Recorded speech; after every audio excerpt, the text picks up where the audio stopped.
이 영상을 보라. 대전에서 시범 운행을 준비 중인 3칸짜리 굴절버스라는 건데 언뜻 보면 트램처럼 생겼지만 밑에 고무바퀴가 숨겨져 있다. 그런데 대전은 이미 1조 5천억 원을 들여서 트램 공사를 시작해서 계획상으로는 2028년 운행을 목표로 하고 있다. 메일로 트램 만들던 대전에 왜 3칸 굴절버스까지 들어오는 건지 알아봐달라는 의뢰가 들어와 취재했는데 결론부터 말하면 트램이나 굴절버스 신기해 보이긴 하는데 정작 모아놓고 보면 교통 개선이 아니라 교통 지옥이 펼쳐질 것 같은 걱정이 드는 게 사실이다.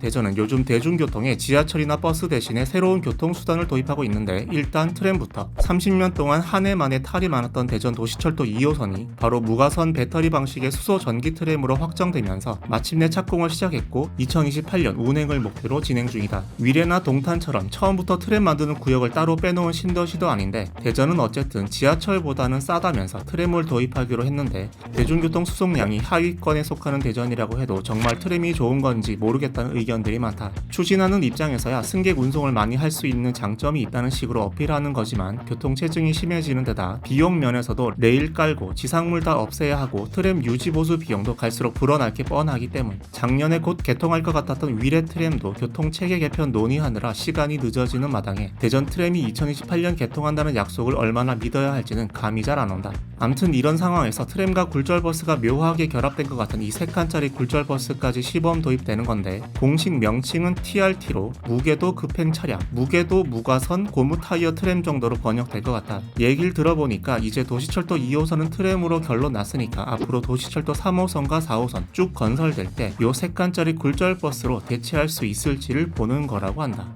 첫째, 도입의 경제성 면에서 트램이나 경전철보다 싸고 기존 도로를 그대로 사용하기 때문에 트램처럼 레일 공사가 필요 없어서 공사로 인한 혼잡이 덜하다는 게 대전교통공사의 설명. 트램보다 이 통상 건설비가 40% 정도 드는 실정인 거예요. 위리 보수는 60%에서 70%밖에 들지 않습니다. 둘째, 사용 편의성이나 안전성 면에서도 다른 굴절버스보다 훨씬 뛰어나다고 한다. 원래 우리가 익숙한 굴절버스는 세종이나 인천에서 볼 수 있는 2칸짜리가 대부분인데 대전이 들여온 건 중국 업체가 제작한 3칸짜리다. 이게 가능할 수 있었던 건 길이를 19m까지로 제한을 둔 현행법에 걸리지 않도록 정부가 특례를 줬기 때문인데 대전의 3칸짜리 굴절버스는 길이가 31m나 된다. 문제는 이게 마른 굴절버스라고 하지만 트램과 버스의 중간 형태로 생겼고 가격도 일반 버스보다 훨씬 비싼 대당 31억 원짜리다. 하지만 현재로선 이게 트램인지 버스인지 규제할 법령도 준비가 되지 않아서 불확실한 영역이 많다고 한다. 통상 버스의 경우에 사용 연한이 최대 11년으로 돼 있는데 이 3칸짜리 굴절버스는 설계상 수명은 30년으로 길지만 법 규정 마련이 같이 따라와 주지 않으면 설계 수명보다 훨씬 빨리 폐차해야 할지도 모른다. 사실 도시철도도 아니고 버스도 아니고 그 중간에 있는 뭔가 새로운 형태의 이제 신교통 수단인 거죠. 일단 차값이 비싸기 때문에 이 차를 10년 쓸 거면 못 하는 거고 20-30년 쓸 수 있도록 이렇게 하고 싶어 하는데 현재는 그런 관련한 법 규정도 없고 이러니까 대전에서는 법 규정이 만들어질 때까지 좀 기다려야 될 수 있는 그런 상황도 되어 있어요. 대전 도로 사정을 아는 이들은 트램이든 굴절버스든 교통 체증은 더 심해질 거라는 얘기도 한다. 3칸짜리 굴절버스도 버스 전용 차로에서만 다녀야 해서 일반 차량과는 혼용이 어렵다고 한다.